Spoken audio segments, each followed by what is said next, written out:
சாதி மறுப்பு திருமணம் செய்து வைத்ததற்காக நெல்லை மார்க்சிஸ்ட் அலுவலகம் சூறையாடப்பட்ட காட்சிகளே இவை. நெல்லை மாவட்டத்தைச் சேர்ந்த 28 வயது பெண் பட்டியல் சமூகத்தைச் சேர்ந்த இளைஞரை காதலித்து வந்துள்ளார். இவர்களது காதலுக்கு பெண் வீட்டார் கடும் எதிர்ப்பு தெரிவித்து வந்ததாக கூறப்படுகிறது. இதனையடுத்து இருவரும் மார்க்சிஸ்ட் கட்சி அலுவலகத்தில் தஞ்சமடைந்தனர். அதன் பின்னர் வியாழனன்று இருவருக்கும் மார்க்சிஸ்ட் அலுவலக வளாகத்தில் திருமணம் நடத்தி வைக்கப்பட்டது. இதனை அறிந்த பெண் வீட்டார் குடும்பத்துடன் வந்து வாக்குவாதத்தில் ஈடுபட்டதாக கூறப்படுகிறது. மேலும் மணப்பெண் அவரது குடும்பத்துடன் செல்ல மறுப்பு தெரிவித்ததால் ஆத்திரமடைந்த பெண் வீட்டார் மார்க்சிஸ்ட் அலுவலகத்தை சூறையாடி கட்சி நிர்வாகிகள் மீது தாக்குதல் நடத்தினர்.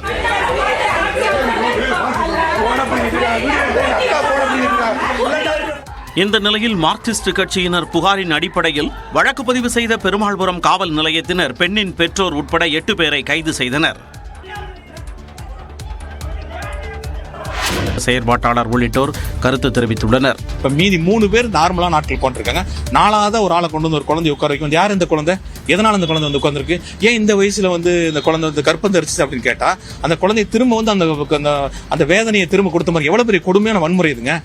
சிறுமிக்கு வளைகாப்பு நடத்தப்பட்டது தொடர்பாக உரிய விசாரணை நடத்தி நடவடிக்கை எடுக்கப்படும் என ஆவடி காவல் ஆணையர் சங்கர் விளக்கம் அளித்துள்ளார். இதனைத் தொடர்ந்து காவல் ஆய்வாளர் இந்திராணியிடம் ஆவடி காவல் ஆணையர் சங்கர் விசாரணை நடத்திய நிலையில் சம்பவம் தொடர்பாக விளக்க அறிக்கை வழங்க உத்தரவிட்டுள்ளார். மாணவர்களுக்கு 1000 ரூபாய் வழங்கும் தமிழ் புதல்வன் திட்டம் வரும் ஆகஸ்ட் மாதம் தொடங்கப்படும் என்று முதலமைச்சர் மு.க. ஸ்டாலின் அறிவித்துள்ளார். தமிழ்நாடு அரசின் பள்ளிக்கல்வித்துறை சார்பில் அரசு பள்ளி மாணவர்கள் மற்றும் ஆசிரியர்களுக்கு பாராட்டுச் சான்றிதழ்கள் வழங்கும் 50 விழா சென்னை நேரு உள்விளையாட்டு அரங்கில் நடைபெற்றது. இதில் அரசு பள்ளிகளில் படித்து பொதுத் தேர்வில் தமிழ் பாடத்தில் 100க்கு 100 மதிப்பெண்கள் எடுத்த மாணவர்கள் 43 பேருக்கு பாராட்டுச் சான்றிதழ் வழங்கப்பட்டது. இதேபோன்று 100% தேர்ச்சி பெற்ற 1761 அரசு பள்ளி தலைமை ஆசிரியர்களுக்கும் பாராட்டுச் சான்றிதழ் வழங்கப்பட்டது. முன்னதாக நிகழ்ச்சியில் பேசிய முதலமைச்சர் மு.க. ஸ்டாலின் அனைத்தையும் தான் பார்த்துக் கொள்கிறேன், மாணவர்கள் நன்றாக படிக்க வேண்டும் என்று அறிவுரை வழங்கினார். நிதி நெருக்கடி எத்தனை இருந்தாலும் கல்வித்துறையில நிறைய புது திட்டங்களை ஆரம்பிக்கிறோம்னா உங்களுக்காகத்தான். மற்ற எல்லாத்தையும் நான் பார்த்துக்கிறேன். பதிலுக்கு மாணவரான உங்களை நான் கேட்டுக்க ஒண்ணுதான், படிங்க, படிச்சுக்கிட்டே இருங்க. படிக்காமலும் பெரிய ஆள் ஆகலாம் என்று சிலரை நினைத்து மாணவர்கள் தவறான பாதைக்கு செல்லக்கூடாது என்றும் முதலமைச்சர் ஸ்டாலின் வலியுறுத்தினார். படிக்காமலும் பெரிய ஆள் ஆகலாம்னு யாரோ 1-2 பேரை பார்த்து தவறான பாதையில் செல்லாம கல்விதான் உண்மையான பெருமையான அடையாளம்னு புரிஞ்சுக்கணும். கல்வி இருந்தா மற்றெல்லாம் தானா வரும். மோசடியான நீட் தேர்வுக்கு ஒரு நாள் முடிவு கட்டுவோம் என்றும் முதலமைச்சர் ஸ்டாலின் சூளுரைத்தார். விக்கிரவாண்டி தொகுதி இடைத்தேர்தல் வெற்றி 2026ஆம் ஆண்டு சட்டமன்ற தேர்தலுக்கான முன்னோட்டமாக இருக்கும் என்று விசிக தலைவர் திருமாவளவன் தெரிவித்தார்.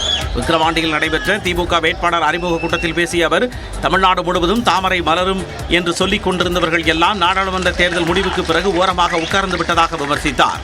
இடைத்தேர்தல் வெற்றியால் என்ன மாற்றம் நிகழப் போகிறது என்று எண்ணலாம்.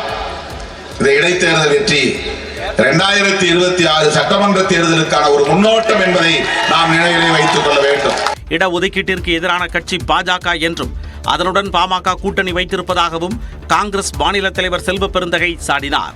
சாதி என்றால் என்ன, இடஒதுக்கீடு என்றால் என்ன என்ற கேள்வி கேட்கிற நிலையில பாஜக இருக்கிறது. ஆனால் அவர்களோடு கூட்டணி வைத்துக் கொண்டு நம்முடைய உரிமைகளை, சமூக நீதியை பறிகொடுத்திருக்கிறது ஒரு கட்சி என்றால் அதுதான் மிகப்பெரிய வேதனையான செய்தியாக மக்களிடம் பதிவாகி இருக்கிறது. தமிழ்நாட்டில் அடுத்த 30 ஆண்டுகளுக்கு இந்தியா கூட்டணிதான் வெற்றி பெறும் என்றும் செல்வ பெருந்தகை தெரிவித்தார். ஓமந்தூரார் அரசு மருத்துவக் கல்லூரி உட்பட 9 மருத்துவக் கல்லூரிகளில் கூடுதலாக 450 மருத்துவ இடங்களை ஒதுக்கும்படி மத்திய அரசுக்கு கோரிக்கை விடுக்க உள்ளதாக அமைச்சர் மா சுப்பிரமணியன் தெரிவித்தார்.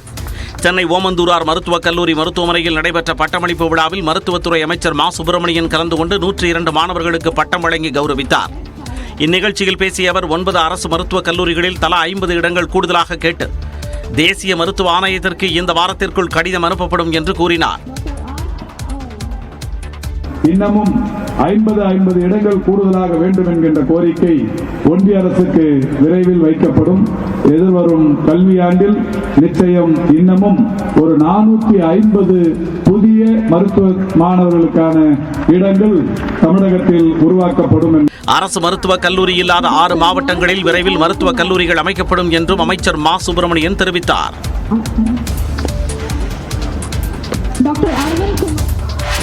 டெல்டா விவசாயிகளை காக்க 78 கோடி ரூபாய் மதிப்பீட்டில் குறுவை சாகுபடி தொகுப்பு வழங்க முதலமைச்சர் உத்தரவிட்டுள்ளார். இது தொடர்பாக உழவர் நலத்துறை அமைச்சர் MRK பன்னீர்செல்வம் வெளியிட்டுள்ள அறிக்கையில், மேட்டூர் அணையில் போதிய நீர் இல்லாததால் சாகுபடிக்காக கடந்த 12ஆம் தேதி தண்ணீரை திறந்துவிட முடியவில்லை என்று குறிப்பிட்டுள்ளார். எனினும் விவசாயிகளை காக்கும் விதமாக குறுவை சாகுபடி தொகுப்பை வழங்க முதலமைச்சர் உத்தரவிட்டிருப்பதாகவும் அவர் தெரிவித்துள்ளார். அதன்படி 1 லட்சம் ஏக்கர் பரப்பளவிற்கு 2000 மெட்ரிக் டன் நெல் விதைகள் மானிய விலையில் 3,38 லட்சம் ரூபாய் மதிப்பில் வழங்கப்படும் என்றும் தெரிவிக்கப்பட்டுள்ளது. நெற்பயிரேந்திர நடவு பின்னேற்ற மானியமாக ஏக்கர் ஒன்றுக்கு 4000 வீதம் 1 லட்சம் ஏக்கர் பரப்பளவிற்கு 40 கோடி ரூபாய் நிதி வழங்கப்பட்டுள்ளது. ஆளில்லா வானூர்தி கருவி, சூரிய சக்தியால் இயங்கும் பம்பு செட் உள்ளிட்ட 442 கருவிகள் வழங்கிட 7,52 லட்சம் ரூபாய் நிதி வழங்கப்பட உள்ளது. மகாத்மா காந்தி தேசிய ஊரக வேலைவாய்ப்பு உறுதி திட்டத்தின் கீழ் வேலைவாய்ப்பிற்காக 24,50 லட்சம் ரூபாய் நிதி ஒதுக்கீடு செய்யப்பட உள்ளது. ஆந்திர மாநில துணை முதலமைச்சராக நடிகரும் ஜனசேனா கட்சித் தலைவருமான பவன் கல்யாண் நியமிக்கப்பட்டுள்ளார். ஆந்திராவில் மக்களவைத் தேர்தலோடு நடந்த சட்டமன்ற தேர்தலில் தெலுங்கு தேசம், ஜனசேனா மற்றும் பாஜக கூட்டணி அபார வெற்றி பெற்றது. தனிப்பெரும்பான்மையுடன் தெலுங்கு தேசம் ஆட்சியை பிடித்த நிலையில் சந்திரபாபு நாயுடு முதலமைச்சராக பொறுப்பேற்றார். அத்துடன் ஆந்திர மாநில புதிய அமைச்சரவையும் பதவியேற்றது. இந்நிலையில் முதலமைச்சருடன் சேர்த்து 25 பேருக்கான அமைச்சரவை இலாக்காக்கள் தற்போது ஒதுக்கீடு செய்யப்பட்டுள்ளன. அதன்படி முதலமைச்சர் சந்திரபாபு நாயுடுவுக்கு பொது நிர்வாகம், சட்டம் ஒழுங்கு உள்ளிட்டவை ஒதுக்கப்பட்டுள்ளன. மக்களவை மற்றும் சட்டப்பேரவை தேர்தலில் 100% வெற்றியை பதிவு செய்த ஜனசேனா கட்சித் தலைவர் பவன் கல்யாண் துணை முதலமைச்சராக நியமிக்கப்பட்டுள்ளார். அவருக்கு கிராமப்புற வளர்ச்சி, வனத்துறை மற்றும் அறிவியல் தொழில்நுட்பம் உள்ளிட்ட துறைகள் ஒதுக்கப்பட்டுள்ளன. சந்திரபாபு நாயுடு மகன் நாரா லோகேஷுக்கு மனிதவள மேம்பாடு மற்றும் IT, எலக்ட்ரானிக்ஸ், கம்யூனிகேஷன் உள்ளிட்ட துறைகள் ஒதுக்கப்பட்டுள்ளன. பிரதமராக 3வது முறையாக பதவியேற்ற பிறகு முதன்முறையாக வரும் 19ஆம் தேதி தமிழ்நாட்டுக்கு நரேந்திர மோடி வருகை தரவுள்ளார். தமிழ்நாட்டுக்கு இந்த ஆண்டில் அடிக்கடி வருகை தந்த பிரதமர் மோடி கடைசியாக தேர்தல் வாக்கு எண்ணிக்கைக்கு முன்னதாக கன்னியாகுமரிக்கு வந்து 3 நாட்கள் தியானம் மேற்கொண்டார். பாஜக கூட்டணி மீண்டும் ஆட்சியமைத்த நிலையில் பிரதமராக 3வது முறையாக பதவியேற்றார். இந்நிலையில் ரயில்வே திட்டங்கள் சார்ந்த நிகழ்ச்சிகளில் பங்கேற்க வரும் 19ஆம் தேதி சென்னைக்கு வருகை தரவுள்ளார். சென்னை எழும்பூர் ரயில் நிலையத்திலிருந்து நாகர்கோவில் வரை வந்தே பாரத் ரயில் சேவையை அவர் தொடங்கி வைக்க உள்ளதாகவும் தகவல் வெளியாகியுள்ளது. பிரதமரின் சென்னை வருகையொட்டி பாதுகாப்பு ஏற்பாடுகள் மும்முரமாக நடைபெற்று வருகின்றன. தமிழக பாஜகவில் தேர்தலுக்கு பின்னர் சில சலசலப்புகள் உருவாகியுள்ள நிலையில் இது தொடர்பாக பிரதமரை கட்சி நிர்வாகிகள் சந்தித்து பேசலாம் என்று எதிர்பார்க்கப்படுகிறது. திருச்சி SRM ஹோட்டல் சர்ச்சை தொடர்பாக தமிழ்நாடு அரசு விளக்கம் அளித்துள்ளது. அரசியல் காழ்ப்புணர்ச்சி காரணமாக திருச்சியில் இருந்து 30 ஆண்டுகளாக செயல்பட்டு வரும் SRM ஹோட்டலை மூடும் முயற்சியில் திமுக அரசு ஈடுபட்டுள்ளதாக பாஜக மாநில தலைவர் அண்ணாமலை குற்றம் சாட்டியிருந்தார். இந்நிலையில் தமிழ்நாடு அரசு தரப்பில் அளிக்கப்பட்டுள்ள விளக்கத்தில் 1994ஆம் ஆண்டில் திருச்சி மாவட்டம் கொட்டுப்பட்டு கிராமத்தில் 4.70 ஏக்கர் நிலமானது SRM ஹோட்டல் நிறுவனத்திற்கு 30 ஆண்டுகளுக்கு குத்தகைக்கு விடப்பட்டதாக தெரிவிக்கப்பட்டுள்ளது. இந்த குத்தகை ஒப்பந்தமானது ஜூன் 13ஆம் தேதியுடன் முடிவடைந்து விட்டதாகவும் 30 ஆண்டுகளுக்கான மொத்த குத்தகை தொகையான 47 கோடி ரூபாயில் SRM நிறுவனம் வெறும் 9 கோடி ரூபாய் மட்டுமே வழங்கியிருப்பதாகவும் அரசு தெரிவித்துள்ளது. மீதமுள்ள நிலுவைத் தொகையான 38 கோடி ரூபாயை செலுத்தாததாலும் குத்தகை ஒப்பந்தத்தின்படி 30 ஆண்டு காலம் நிறைவடைந்ததாகவும் தமிழ்நாடு அரசு விளக்கமளித்துள்ளது. உண்மை நிலை இவ்வாறு இருக்க சில ஊடகங்களில் SRM ஹோட்டல் சார்பாக உண்மைக்கு மாறான தகவல்கள் தெரிவிக்கப்பட்டு வருவதாகவும் குத்தகை ஒப்பந்தத்தின்படியே தமிழ்நாடு சுற்றுலா வளர்ச்சிக் கழகம் முறையான நடவடிக்கை எடுத்துள்ளதாகவும் அரசு தெரிவித்துள்ளது. நாகை மாவட்டம் வேளாங்கண்ணியில் 180 கோடி ரூபாய் மதிப்பில் ஹசீஸ் என்ற போதைப்பொருள் பறிமுதல் செய்யப்பட்டது. வேளாங்கண்ணியில் இருந்து இலங்கைக்கு போதைப்பொருள் கடத்தப்படுவதாக வந்த தகவலை அடுத்து கியூ பிரிவு போலீசார் தனியார் விடுதிகளில் அதிரடியாக சோதனை மேற்கொண்டனர். சந்தேகத்தின் பேரில் விடுதியில் தங்கியிருந்த மேற்கு வங்க மாநிலத்தைச் சேர்ந்த தில்குமார், தாபா மங்கர், கபாஸ் ஆகியோரிடம் விசாரணை நடத்தினர். அப்போது ஹசீஸ் என்ற போதைப் பொருளை ராமேஸ்வரத்தில் இருந்து இலங்கைக்கு கடத்திச் செல்வது தெரியவந்தது. காரில் ரகசிய அறை அமைத்து மேற்கு வங்கத்தில் இருந்து கடத்தி வரப்பட்ட 75 கிலோ ஹசீஸ் போதைப் பொருளை காவல்துறையினர் பறிமுதல் செய்தனர். கைப்பற்றப்பட்ட போதைப் பொருளின் மதிப்பு சர்வதேச சந்தையில் சுமார் 180 கோடி ரூபாய் இருக்கும் என கியூ பிரிவு போலீசார் தெரிவிக்கின்றனர். நரம்பியல் மருத்துவர் சுப்பையா கொலை வழக்கில் மரண தண்டனை மற்றும் ஆயுள் தண்டனை விதிக்கப்பட்ட 9 பேரையும் விடுதலை செய்து சென்னை உயர்நீதிமன்றம் தீர்ப்பளித்துள்ளது. கடந்த 2013ஆம் ஆண்டு பிரபல நரம்பியல் மருத்துவர் சுப்பையா நிலத்தகராறு தொடர்பாக சென்னை ராஜா அண்ணாமலைபுரத்தில் வெட்டிக் கொல்லப்பட்டார். இந்த வழக்கில் அரசு பள்ளி ஆசிரியர் பொன்னுசாமி, அவரது மகன்கள் உள்பட 7 பேருக்கு மரண தண்டனையும், பொன்னுசாமியின் மனைவி மேரி புஷ்பம், கபடி வீரர் இயேசுராஜன் ஆகியோருக்கு இரட்டை ஆயுள் தண்டனையும் விதித்து சென்னை அமர்வு நீதிமன்றம் தீர்ப்பளித்தது. இதனைத் தொடர்ந்து 7 பேருக்கும் மரண தண்டனையை உறுதி செய்ய கோரி சென்னை உயர்நீதிமன்றத்துக்கு விசாரணை நீதிமன்றம் ஆவணங்களை அனுப்பி வைத்தது. இதே நேரம் ஆயுள் தண்டனையை எதிர்த்து மேரி புஷ்பம், இயேசுராஜன் ஆகியோர் மேல்முறையீடு செய்தனர். இந்த வழக்கு நீதிபதிகள் MS ரமேஷ், சுந்தர்மோகன் அமர்வில் விசாரணைக்கு வந்தது. அப்போது கொலை, கூட்டுச்சதி உள்ளிட்ட குற்றச்சாட்டுகளை காவல்துறை முறையாக நிரூபிக்கவில்லை என்று வாதிடப்பட்டது. இதற்கு முறையாக விசாரிக்கப்பட்டதாக அரசு தரப்பில் வாதிடப்பட்டது. இந்த நிலையில் இந்த வழக்கில் குற்றச்சாட்டுகளை காவல்துறை நிரூபிக்க தவறிவிட்டதாக கூறி 9 பேரின் தண்டனையையும் நீதிபதிகள் ரத்து செய்தனர். வேறு வழக்குகளில் தொடர்பு இல்லை எனில் உடனடியாக 9 பேரையும் விடுதலை செய்ய வேண்டும் என நீதிபதிகள் உத்தரவிட்டனர். நீட் தேர்வு விவகாரம் சர்ச்சையாக மாறியுள்ள நிலையில் கல்வி அமைச்சர் தர்மேந்திர பிரதானை சந்திக்க வேண்டும் என கோரி மாணவர்கள் அவரது இல்லத்தை முற்றுகையிட்டதால் பரபரப்பு ஏற்பட்டது. டெல்லியில் உள்ள மத்திய கல்வி அமைச்சர் தர்மேந்திர பிரதானின் இல்லம் முன்பாக நீட் தேர்வு எழுதிய ஏராளமான மாணவர்கள் குவிந்தனர். அமைச்சரை நேரில் சந்திக்க வேண்டும் என கோரி முற்றுகை போராட்டத்தில் ஈடுபட்டனர்.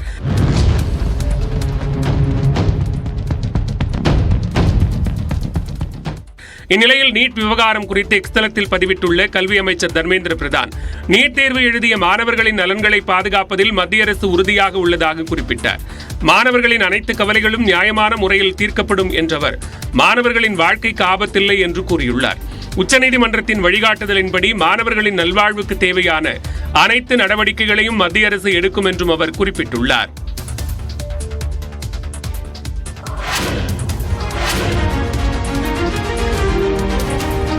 எதிரிகளின் இலக்கை கச்சிதமாக தாக்கியளிக்கும் நாகாஸ்திரா 1 என்ற தற்கொலைப்படை ட்ரோன் இந்திய ராணுவத்தில் சேர்க்கப்பட்டுள்ளது. நாகாஸ்திரா 1 என்ற ராணுவ ட்ரோன் மனிதர்களே எளிதில் எடுத்து செல்ல முடியும். 9 கிலோ எடை கொண்ட நாகாஸ்திரா ட்ரோன் வானில் 30 நிமிடங்கள் வரை பறக்கும் திறன் கொண்டது. 30 கிலோமீட்டர் தூரம் வரை உள்ள இலக்கை ட்ரோன் தாக்கி அளிக்கும். 200 மீட்டர் உயரம் வரை வானில் எளிதாக பறக்கும் வகையில் நாகாஸ்திரா ட்ரோன்கள் வடிவமைக்கப்பட்டுள்ளன. நாக்பூரைச் சேர்ந்த சோலார் என்ற நிறுவனம் இந்த புதிய ட்ரோன்களை வடிவமைத்திருக்கிறது. முதற்கட்டமாக 120 ட்ரோன்கள் இந்திய ராணுவத்திடம் அளிக்கப்பட்டுள்ளன. இரவு பகலாக கண்காணிக்கவும் 1 கிலோ அளவிற்கு வெடிகுண்டுகளை சுமந்து செல்லும் வகையிலும் இந்த ட்ரோன்கள் வடிவமைக்கப்பட்டிருக்கிறது.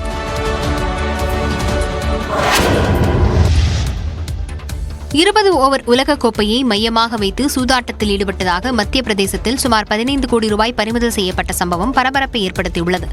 இந்தியா உள்ளிட்ட நாடுகள் உலகக்கோப்பை தொடரில் விளையாடி வரும் நிலையில் மத்திய பிரதேச மாநிலம் உஜ்ஜயினி அருகே சிலர் கோடிக்கணக்கில் கிரிக்கெட் சூதாட்டத்தில் ஈடுபட்டதாக கண்டறியப்பட்டது.